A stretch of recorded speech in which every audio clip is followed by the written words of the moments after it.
Friend রং লেখা আর্টে সবাইকে welcome. দেখো বন্ধুরা, তোমাদের জন্য আজকে যে ড্রয়িংটি নিয়ে এসেছি সেটি হচ্ছে একটি কলা গাছের পাতা। তো একটা কলা গাছের পাতা তোমরা কিভাবে ড্রয়িং করবে সেটি আমি তোমাদেরকে বুঝিয়ে দিচ্ছি পেন্সিলের মাধ্যমে।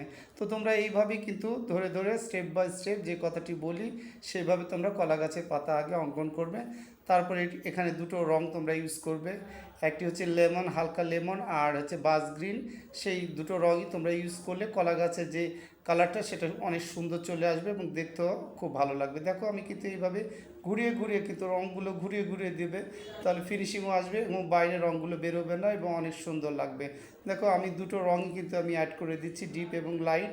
তারপরে যে কাজগুলো করি বরাবর যেটা বলে থাকি, এইভাবেই সুতো পেন্সিল দিয়ে তোমরা আউটলাইন দিলে কলা গাছের পাতা আরও অনেক সুন্দর লাগবে।